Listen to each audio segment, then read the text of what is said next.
Ketika seorang orang tua ini tipenya orang intuiting yang memiliki kelebihan kreatif, dipaksakan anaknya menjadi anak yang kreatif, ya kasihan ya, Betul.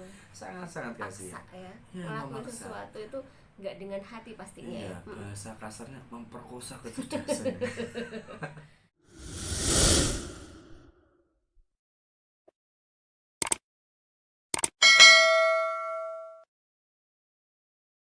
Hari ini ada Mas Ruslan. Ya, Assalamualaikum Mas. Waalaikumsalam Mbak Vini. Sehat, Ge? Alhamdulillah, sehat-sehat. Ya, selalu sehat, selalu semangat ya. Iya, optimis. Bener banget. Oke, kita ngobrol-ngobrol ya Mas ya. Ya.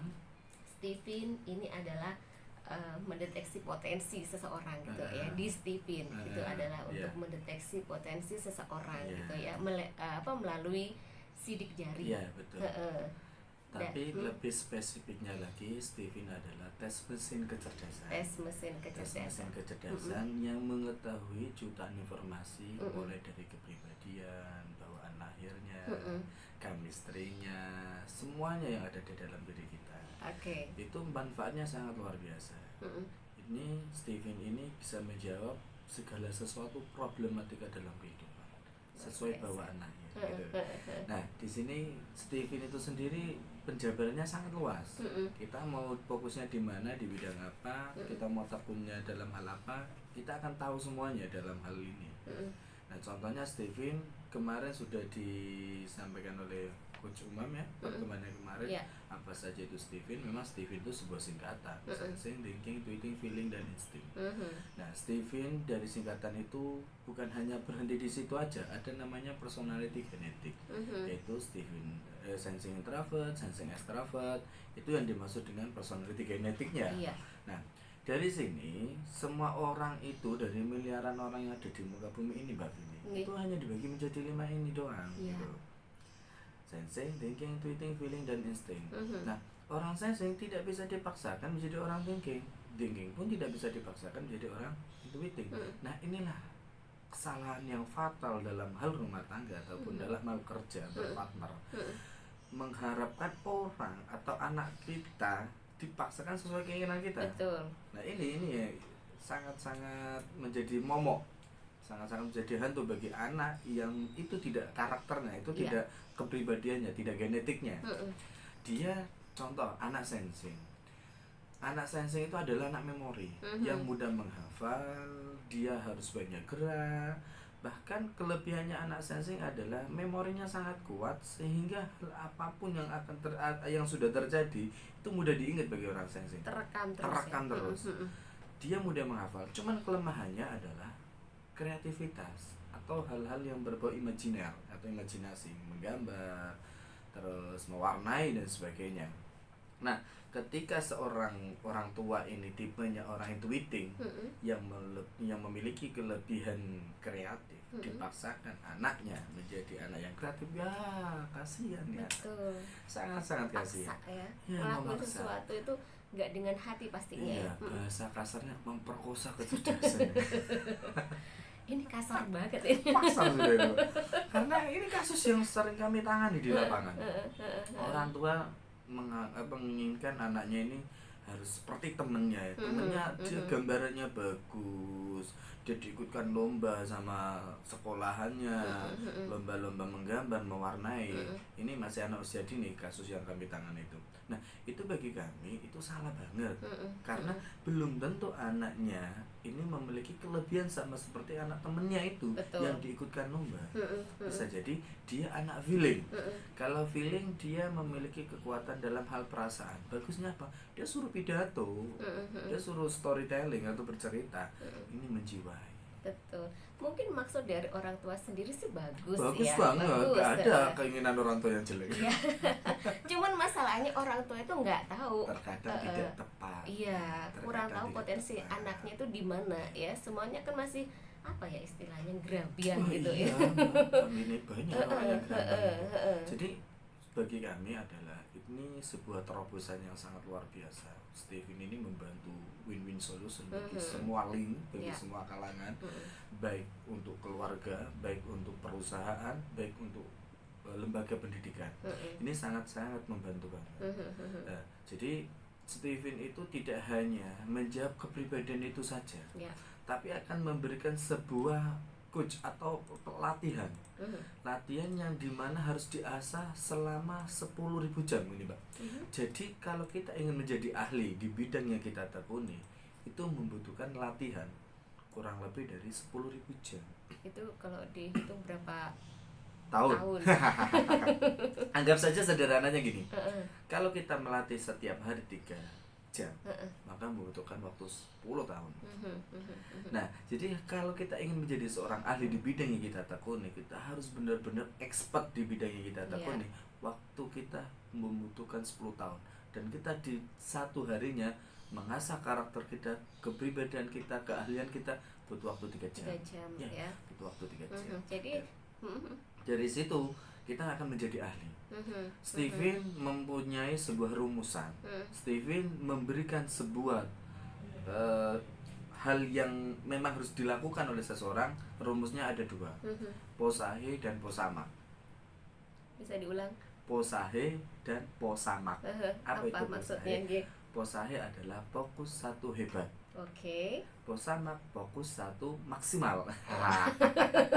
Lah ini yang harus kita gali dalam diri kita. Terkadang orang itu kalau menekuni profesi itu ada rasa jenuh, Mbak. Betul. Ada rasa jenuh, ada rasa bosan, ada rasa melihat kata Mas Unang kemarin di pertemuan rumput tetangga lebih hijau. Ya bisa jadi melihat karena itu gaji atau apa. Nah, dilihat dari itunya.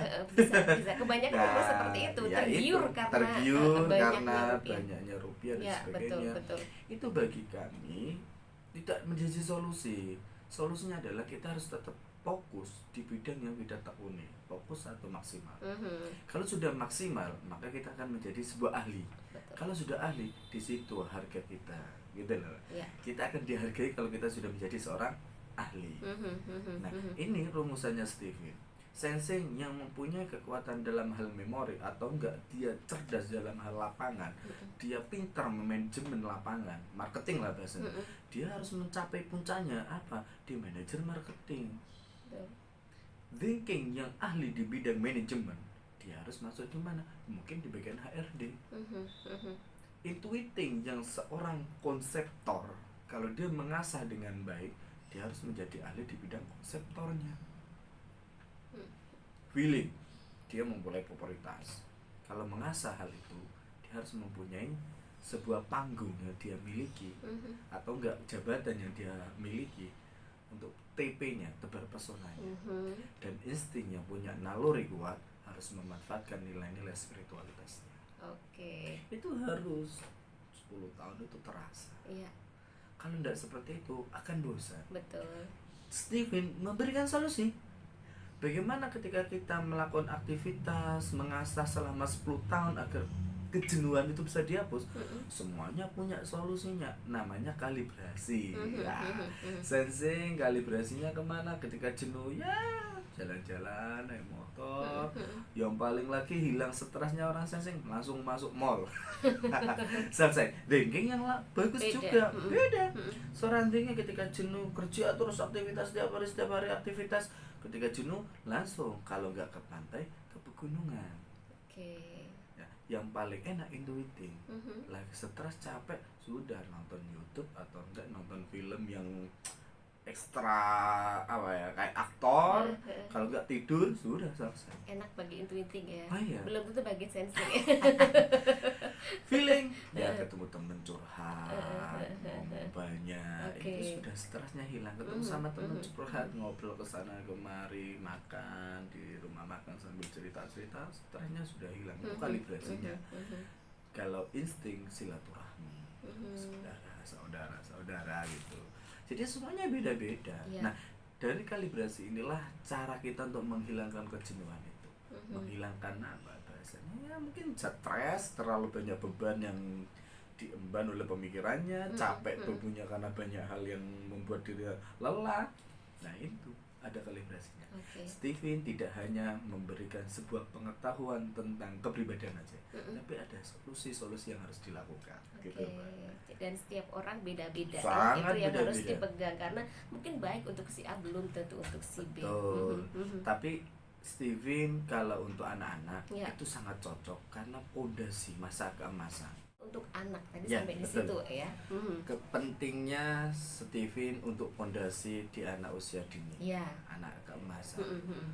Terkadang kasus di lapangan orang tua kebingungan melihat karakter anak. Betul. Karena anak di usia itu, anggaplah usia 3 tahun sampai 5 tahun, itu anak yang aktif. Betul. Kadangkala ada anak yang minder. Kadangkala ada anak yang dikira ini, mohon maaf tanda kutip, hiperaktif. Padahal itu enggak. Disinilah peran Steven yang akan membantu solusi-solusi di keluarga itu. Karena ini orang tua sering bingung, bapak ibunya anteng, pendiam, kok anaknya ketemunya pecicilan kayak gitu. Nah, biasanya seperti itu. Jadi penting banget ya untuk betul. Steven. Jadi anak itu tidak, kalau kata orang dulu, anak tidak bakal jauh dari karakter orang tuanya. Peribahasanya buah jatuh tidak jauh dari pohonnya. Ini yang harus kita hapus. Kalau mangga jatuhnya di bawah kelelawar. Kan jauh. Jadi peribahasa itu kurang pas ya Mas ya? Kalau menurut saya. Kalau beda orang ya monggo kan. Kalau menurut saya. Kalau di bawah kelelawar kan sudah tidak di bawah pohon. Kalau diambil orang, apalagi jatuhnya itu dibeli penebas, udah jauh kemana-mana. Oke. Lalunya kan kemana-mana. Kembali lagi. Kami pernah menangani satu keluarga, orang tua dua-duanya tes dan 3 anak, mohon maaf 5 anak, 5 anak tes semuanya, orang tuanya 2. Beliau sang istri adalah thinking, sang suami adalah feeling. Ternyata anaknya beda semua. Sensing, thinking, feeling. Salah ramuan mungkin ya? Bukan salah ramuan. Ini sudah dari sononya. Iya. Kirain pas membuatnya ramuannya salah gitu mungkin. Udah. Ini sudah dari sononya. Ini sudah kodrat. Kalau ramuan, waduh. Mending saya kalau tahu kelebihan Steven, anak saya pengen besok calon jadi orang kaya. Contoh sensing yang kampusnya harta. Ramu aja harus banyak makan ketumbar. Masa tiap hari makan ketumbar? Jadi gini Mbak, anak itu kalau sejak dini sudah diasah karakternya, ketika dewasa ini mudah untuk mengarahkannya. Betul. Contoh, ketika masih kecil anak ini sensing. Anak sensing ini cara belajarnya kan dia harus banyak tingkah sambil bermain. Dipaksakan untuk diam, dipaksakan untuk fokus, akan sulit nih anak sensing. Karena sambil bermain, belajar itu dimanapun tempat akan jadi. Gambar di teras, gambar di depan rumah tetangga, itu bagi anak sensing sebuah kreasinya. Jadi cara belajar mereka itu abstrak. Betul. Ini anak-anak sensing itu. Jadi belajar sambil bermain. Karena apa? Anak sensing kalau sehari tidak bermain, ada hal yang kurang dalam dirinya. Makanya kan anak sensing serba kuat, Mbak. Jadi anak sensing itu melebihi punya kelebihan serba kuat.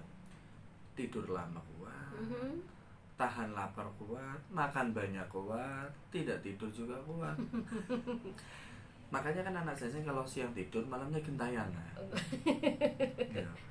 Kalau siangnya tidur itu malamnya gentayangan. Ini anak sensing.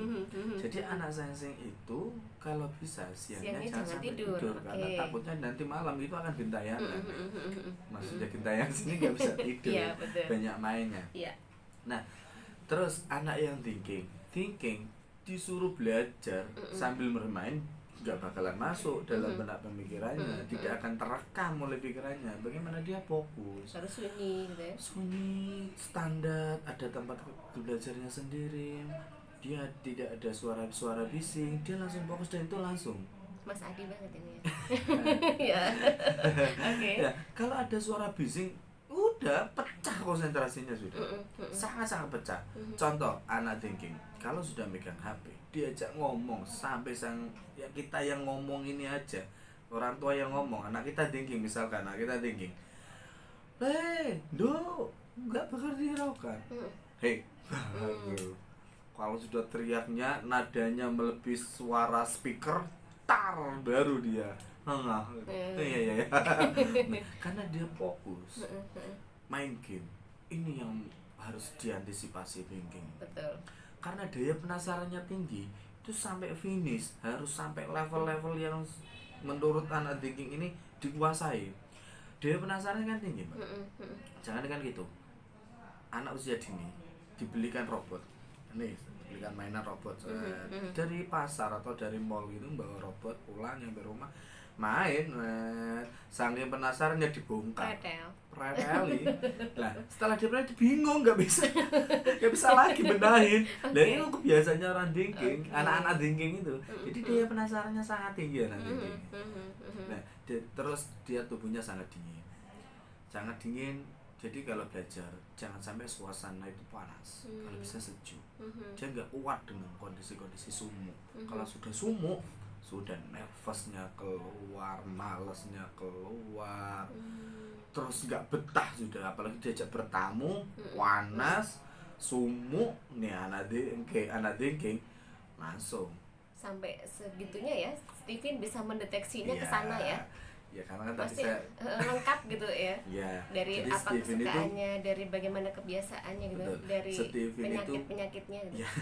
Steven itu menjawab semua permasalahan yang ada di dalam kehidupan kita. Ini bukan ramalan, tapi ini sebuah ilmu, sebuah konsep yang telah diriset melalui beberapa keilmuan, sehingga jadilah sebuah konsep yang namanya Steven. Bukan ramalan, ini diambil dari genetik. Kalau dalam agama kita, kebetulan kami dari agama Islam itu kan siapa yang tahu dengan dirinya maka yang tahu dengan Tuhannya. Betul. Nah ini yang dimaksud dengan Steven. Nah, lagian juga konsepnya diambil dari Imam Al-Ghazali, kebanyakan di situ. Lanjut lagi dengan anak-anak tadi, Mbak. Ini sebelum dilanjut ke akuratannya dulu, Mas. Orang kan mungkin gitu. Penasaran seberapa akuratnya sih Steven gitu. Kita bilang akurat. Tidak berani mengatakan 100%. Iya. Karena ciptaan manusia. Betul. Kalau konsep ciptaan yang maha kuasa, akurasinya adalah 99%. Wow. Ini luar biasa loh, kalau, Mas. Kalau kita anggap 100%, kita bukan kita bukan, mohon maaf, kita bukan yang paling benar gitu. Betul. Karena kita menggunakan mesin. Bisa jadi kesalahan itu dari scannernya, bisa jadi ketika, mohon maaf, kita menggunakan jaringan. Ketika pas lemot jaringannya hilang. Gitu. Jadi keakurasinya seperti itu. Dari berapa orang yang sudah tes, dites kembali hasilnya tetap luar biasa. Saya sudah menemukan orang. Dulu pernah tes sama saya. Setelah tes hasilnya feeling. 5 tahun kemudian dapat fasilitas dari lembaga. Lah Bu, sampean kan sudah tes. Mau Pak, aku pengen tes, mereka kan dibayari. Wah, iki saya penasaran juga. Ini bener feeling lagi apa enggak? Sertifikat yang tahun dulu itu warnanya biru. Warna biru. Saya setelah keluar hasilnya persis sama tidak berubah. Mas Umam itu 2 kali juga tes. Betul. Dan akurat banget, tidak berubah sama sekali. Jadi cukup sekali aja. Sekali seumur hidup. Jadi Steven itu memang akurasinya kami bisa mengatakan 99%. Anggaplah yang 1% itu error human error kita lah, mungkin dari mesin atau dari scanner dan sebagainya. Kembali lagi ke anak-anak. Monggo lanjut. Ini masa keemasan itu sangat asik, sangat unik. Anak yang intuiting. Anak intuiting itu saking lucunya, saking uniknya. Mandi di dalam kamar mandi itu main air, siram. Jadi sebelum mandi itu apa namanya? Asik dulu. Asik dengan main dunianya. Dia siram-siram bak mandinya dan sebagainya. Lama banget. Sampai orang tuanya langsung pegang sotel. Woi, sekolah. Ini banyak kasus di lapangan seperti itu. Bisa jadi itu anak intuiting. Tapi kami tidak bisa menjudge kalau itu anak intuiting. Harus sebelum ada tahu, sebelum tahu menggunakan mesin kecerdasan itu.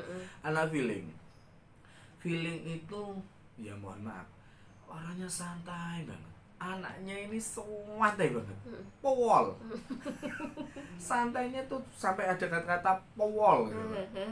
Mandinya lama, makannya lama, dandannya lama, jalannya pun juga lama. Kletak feeling ya, feeling. Ya sih seperti itu anak feeling. Dibilangin pakai nada tinggi nangis. Ngomong nadanya agak sedikit naik, lari ke kamar, tengkurap, ngambul. Jadi yang kata orang Banyuwangi ngambulan. Nah, itu orang feeling. Jadi kalau orang tua tahu dengan anak-anak yang tipe seperti ini, dia akan menyadari, ya anakku. Jadi aku harus memperlakukan seperti apa yang dalam dirinya. Bisa menyikapi dengan benar. Benar banget. Contoh, anak kita thinking. Anak kita thinking, berarti kita gayanya orang tua itu menanganinya dengan gaya feeling, karena thinking ditaklukkan oleh feeling. Thinking ditaklukkan oleh orang feeling, chemistry-nya. Thinking besi, feeling api. Besi akan ditaklukkan oleh api. Nah, gayanya itu seperti itu. Tapi lebih enak lagi kalau orang tuanya juga tes, karena akan mensinkronkan di sini. Contoh, saya sama adik sama istri. Ini kalau anak masih belum, kebetulan anak masih belum 2 tahun. Saya, adik, istri. Adik sama istri MK-nya sama, saya yang berbeda. Cara ngomong saya ke istri, mohon maaf tanda kutip, kebetulan juga ya saya mendukung istri chemistry-nya. Jadi score of love-nya 2. Nah, ketika saya mendukung istri saya, cara komunikasinya pun berbeda. Menurut saya nadanya istri saya itu saklek. Padahal itu bawaannya thinking nih. Bukan istri saya thinking.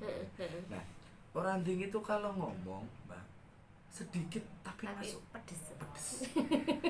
Sedikit tapi langsung masuk hati. Yang merasa. Tapi kalau kita mengetahui kalau itu thinking, kita kan sadar diri. Kalau kita anak kita thinking terus ngomongnya langsung nuncep ke hati, kita kan sadar diri sebagai orang tua. Itu gaya komunikasi anak saya. Bawaan orangnya memang seperti itu. Iya, sudah dari sononya. Ponakan saya itu kalau tanya sama orang tuanya runtut. Dia dulu tes itu kurang lebih usia 5 tahun. Ya, yang nyiptakan gunung itu siapa? Allah. Yang nyiptakan Allah siapa? Sampai runtut. Dan itu kewajiban orang tua, jangan sampai memenggal pertanyaannya anak. Sehingga anak ini tidak mau pengetahuannya tidak ingin diasah. Alah, tanya sama itu anak yang bilangnya seperti itu. Nah, ini jangan sampai. Orang thinking sangat penasaran bagaimana kita pintar mengarahkan atau menjawab pertanyaan anak kita. Terus kalau anak feeling, dia kan suka cerita. Pulang dari sekolah cerita banyak itu Mbak Winnie. Kejadian di sekolah, bertengkarnya di sekolah, gurunya ngajar seperti apa, itu diceritain semua. Kalau orang tua tidak sabar mendengarkan cerita si anak, ini akibatnya anak akan jaga jarak sama orang tua. Karena ingin didengar. Orang feeling itu ingin didengar, karena dia juga mendengar, mau mendengar dan ingin didengar. Itu orang-orang feeling. Orang tua harus sabar mendengarkan ceritanya, jangan dipanggal. Wis gak usah cerita, aku mau wong tuwek. Ini jangan, itu kasihan. Sangat-sangat kasihan sekali bagi anak feeling ketika curhat sama orang tua atau cerita dengan orang tua langsung dipanggal. Insting, dia suka nimbrung. Orang tua lagi ngobrol ke sana, anak insting itu lari pengen nimbrung. Orang tua langsung jangan memenggal. Iki kumpulan wong tuwek, anak-anak enggak melok-melok. Sono. Ini kasihan. Akhirnya jadi apa? Minder. Penyakitnya akan traumatik. Orang istri itu traumatik banget enggak? Itu kalau sudah sakit hati, udah enggak mau. Traumatiknya sangat tingkat tinggi. Orang insting itu. Nah, jangan sampai dipenggal hal itu. Nah, ini kan kumpulan orang tua. Kamu kumpul sama teman sana. Jadi nadanya itu aja harus diatur sama orang insting. Insting itu cara ngomongnya harus to the point. Tidak boleh bertele-tele. Basi-basi. Kamu beli apa, aku bayarnya berapa. Itu orang insting. Jadi kalau kita ngomong sama anak insting seperti itu. Kalau kita ngomong sama anak feeling, ya pakai bahasa cinta. Lembut, penuh dengan kasih sayang, penuh dengan rayuan. Tapi kalau sama anak thinking nggak bisa sama sekali dirayu. Pokoknya masuk akal, takluk sudah. 5 mesin kecerdasan ini ibu pendengar harus tahu. Yang mudah dikendalikan, yang mudah dibentuk itu hanya 2, sensing sama thinking. Sensing yang penurut, thinking kalau masuk akal dia akan mengikuti alurnya. Yang 3 ini akan sulit. Kenapa kok sulit? Dia punya standarnya masing-masing. Insting yang memiliki standar atau temperamental. Ini orang tua harus tahu. Kenapa? Cara mengasahnya, cara mengarahkannya ini biar jelas. Yang kedua, intuiting. Intuiting ini mohon maaf, kalau kita sampai salah mengarahkan anak intuiting itu orang yang sangat, bukan orang keras kepala lagi, tapi ada kata-kata sangat keras kepala. Semuanya sendiri. Orang tua kalau tidak bisa memanage, kalau kita yang intuiting, bagi kita yang intuiting tidak bisa memanage diri kita, akan semuanya sendiri, akan enjoy dengan dunianya sendiri, akan merasa dirinya paling benar sendiri. Ini yang terakhir adalah feeling yang memiliki emosional yang kuat, sulit dikendalikan. Maka bagaimana merangkulnya dengan cinta? Jangan sampai dia disakiti, karena kejam. Dia kalau pembalasannya itu luar biasa gitu ya. Ya bisa jadi seperti itu. Makanya yang paling bagus, kita semuanya bagus. Kita ini semuanya bagus, memiliki kelemahan dan kelebihan. Kita tidak bisa mana terus yang bagus, nggak ada. Semuanya bagus, tergantung bagaimana kita mengasahnya. Betul. Loh, kenapa ya saya ditakdirkan menjadi orang feeling, kenapa nggak sensing? Wah, ini yang salah fatal. Hal ini hal yang terbaik bagi diri kita. Kita kalau sudah ditakdirkan menjadi orang sensing, berarti alur hidup kita harus sesuai sensing. Kodratnya di Lauhul Mahfuz sana sudah harus sesuai sensingnya ini. Dipaksakan jadi feeling ya berat. Orang yang feeling dipaksakan menjadi orang thinking juga berat. Semuanya akan memiliki kelebihan dan kelemahan. Misalkan Mas Adi adalah orang thinking, ya harus fokus dan mensyukuri kethinkingannya. Karena apa? Feeling lemah dalam hal kethinkingannya. Jadi bagaimana mensyukurinya, menikmatinya, memprosesnya sehingga menjadi ahli di bidang yang ditekuninya. Jangan sampai melihat si feeling sama anak didik kita atau anak kita yang masih usia dini, jangan samakan dengan anak teman kita, anak tetangga kita yang memiliki prestasi. Ingat pesan kami di Steven, prestasi nomor 2, keahlian nomor 1. Dari keahlian pasti menjadi prestasi. Prestasi belum tentu menjadi ahli. Tapi kalau ahli sudah jelas menjadi prestasi. Oke, keren. Ya, jadi seperti itu. Mungkin ada yang mau bertanya? Boleh, ya silakan Sobat Tanjung, kita akan lanjutkan Mas. Ini yang merupakan mesin kecerdasan untuk mendeteksi personality genetik. Iya, benar sekali. Sehingga apalagi kalau ini diterapkan ke anak gitu ya Mas ya, ini bukan hanya bermanfaat untuk anak kedepannya, tapi juga untuk orang tua bagaimana menangani, menyikapi anak itu sehingga dia tumbuh menjadi pribadi yang memang pas dengan kemampuannya, dengan karakternya, dengan keahliannya. Betul, gitu ya Mas.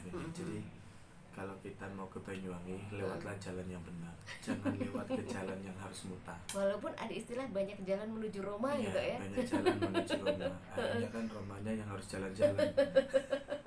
Nah, jadi kalau prinsip kami, segala sesuatunya kalau pas itu akan nikmat. Baju kalau cukup dan pas kita pakai akan nyaman dan enjoy. Kalau terlalu longgar kita akan merasa risih. Jadi sama seperti keadaan seperti ini. Kalau kita mau pas dengan hal yang kita tekuni, yang mau kita jalani, ya kita harus tahu dulu di mana letak kepribadian kita, di mana letak keahlian kita. Di situ kita asah. Memang perubahan, misalkan alih profesi itu akan menyakitkan, akan membuat diri kita merasa tidak nyaman. Tapi kalau itu di keahlian kita, itu akan menjadi karakter yang akan dihargai oleh orang gitu. Jadi gini bahasanya, kalau kita menjadi seorang ahli, disitulah harga jual kita. Kalau kita menjadi orang yang maksimal di potensi yang kita tekuni, di hal bidang yang kita tekuni, di situ menjadi profesi kita. profesi kalau sudah menjadi ahli itu bagi orang-orang yang dapat atau feel rasa akan menikmatinya. Tapi kalau kita tidak nyaman di dunia yang kita tekuni, bisa jadi belum tentu itu ada di dalam chemistry atau bawaan lahirnya. Kita tidak bisa memaksakan seseorang untuk untuk ahli yang mengharapkan kita. Contoh, saya sama anak saya tidak memaksakan anak saya ahli di bidang yang saya inginkan. Saya ingin menjadi anak saya ahli di bidang kedokteran. Tapi kalau kelebihannya ada dalam dunia pembisnis, maka saya akan mengarahkan anak saya ke arah pembisnis. Gitu. Sehingga alur kehidupannya tidak merasa diperkosa oleh waktu, diperkosa oleh keadaan. Gitu ya, salah jalan. Salah langkah. Ya kalau salah langkah ini yang kesulitan. Karena memang akan menguras waktu, biaya dan tenaga. Betul. Akan sangat-sangat menguras waktu, biaya, tenaga. Ini yang sering dilakukan, apalagi anak zaman sekarang. Bagi teman-teman yang mau masuk kuliah, bagi teman-teman yang mau menekuni di bidang profesi, ketahuilah dulu sebelum ikut-ikutan sama teman. Zaman sekarang banyak yang ikut-ikutan karena gengsi. Jangan pernah melihat orang dari kemampuan, lihatlah orang dari kemauannya. Di situ baru ditekuni. Contoh gini, zaman sekarang kuliah guru besok menjamin ada sertifikasi PNS dan sebagainya. Karakternya sangat menolak menjadi seorang guru, tapi karena teman ikut-ikutan, hanya ikut menjadi kuliah keguruan. Ada lagi ngetren, lagi asik-asiknya dunia kedokteran, kuliah di bidang kedokteran, tapi jiwanya tidak ada di dalam kedokteran. Ini yang akan menguras waktu, biaya dan tenaga. Kita harus tahu dulu sebelum melangkah jauh. Tapi bagaimana solusinya kalau sudah tahu? Contoh, thinking bagusnya di manajemen, arsitek, tapi kuliahnya di kedokteran. Nah ini bagaimana mas solusinya? Tetap lakukan yang terbaik, tapi di situ jangan menjadi dokter umum, lebih baik mengambil dokter spesialis. Nah gitu. masih bisa ya, masih ada jalan solusi. Bukan kita langsung mengekat. Jangan sampai kita bilang mengekat. Udah, kita di sini Steven itu memberikan solusi, bukan mengarahkan agar semuanya ikut ke arah tapi mengarahkan. Kalau sudah terjadi lama bagaimana? Kalau sudah terjadi terus solusinya bagaimana? Kita tetap mengarahkan. Kita sebagai konselor wajib mengarahkannya dan diberikan thinking yang semula yang bagusnya menjadi arsitek, ternyata terjun di dunia kedokteran, masuk ke kedokteran yang dokter ahli, gitu. Ya, ahli bedah, ahli gigi, saraf, mungkin seperti itu. Jadi kita tidak bisa harus mengekat. Yang paling sakral lagi adalah suami istri. Bagaimana jika suami ditaklukkan istri? Apakah istri harus dicerai? Haram. Salah saya milih istri gitu. Ya, itu nggak boleh, sangat nggak boleh. Tukar istri. Aduh, apalagi ini yang sangat harus dibantai. Nah, misalkan kami dari suami ditaklukkan seorang istri, sehingga merasa tersiksa dalam keluarganya. Kita apakah harus ganti istri? Bukan. Tapi kita harus mencari kenyamanan dalam komunikasinya, dalam kasabnya, dalam kasurnya bagaimana. Jadi nggak ada kata-kata langsung ganti, enggak. Di sini kami memberikan solusi. Dan kami kebetulan bersyukur banget banyak orang yang mau cerai tidak jadi cerai. Alhamdulillah. Orang yang sudah cerai bisa jadi rujuk. Nah, banyak kisah-kisah seperti itu. Bertengkar jadi harmonis. Ya sudah harmonis menjadi romantis. Ya, itu banyak. Ya karena tadi sudah tahu ini istriku banget dan ini suamiku. Gitu. Setelah tes itu berapa lama mengetahui hasilnya itu mas? Nggak butuh waktu lama. Jadi setelah di scan kurang lebih 2 menit. Kalau lagi server normal banget itu tidak sampai 15 menit. Kalau human error biasanya itu 15 menit. Kalau lagi maintenance di pusat itu 1 hari. 1 hari. Udah tahu hasilnya ya. Soalnya kan dari ribuan. Setiap hari itu ada filenya masuk ke pusat. Jadi takutnya ini maintenance. Biasanya dikasih tahu dulu dari pihak pusat ini masih maintenance, berarti tidak melakukan tes. Jadi nggak butuh waktu lama. Sekarang tes 15 menit sudah keluar. Dan 3 jam kita konseling. Besoknya udah berubah ya. Berubah maksudnya kalau untuk misalnya suami istri tadi gitu ya, kalau kemarin menyikapinya agak keliru gitu ya. Nah, setelah tahu karakternya seperti apa, tahu bagaimana cara menyikapinya. Nah, Akhirnya berubahnya di situ. Yang kita butuhkan itu kenyamanan. Kenyamanan itu berpotensi dari kasur, komunikasi, dan kasar. Itu kalau untuk rumah tangga. Untuk anak, nyamannya bagaimana? Dalam hal komunikasinya. Jadi kalau bahasa cintanya itu hal-hal yang berbau dengan quality time, kualitas waktu. Kalau untuk anak kan masa-masa kemasan. Waktunya habis. Ya, itu ya. Nikmat sekali. Betul. Saya tertarik dengan nyaman tadi. Karena ya, maksudnya next. Kalau sudah nyaman apapun ya, pekerjaan, pasangan dan lain sebagainya, kalau udah nyaman itu kayaknya udah enak. Perkara hasil terserah lah nanti. Pikir carry gitu. Nyaman itu sebuah hal yang sangat mahal. Karena nyaman itu sudah pasti aman. Tapi kalau aman belum tentunya. Betul, keren. Baik Mas Ruslan, terima kasih banyak, sangat bermanfaat informasinya. Untuk penutupan kami ucapkan sukses itu penting, tapi cinta jauh lebih penting. Wow. Cintai dirimu sebelum mencintai orang lain. Betul. Terima kasih Mbak Vini dari saya. Assalamualaikum warahmatullahi wabarakatuh.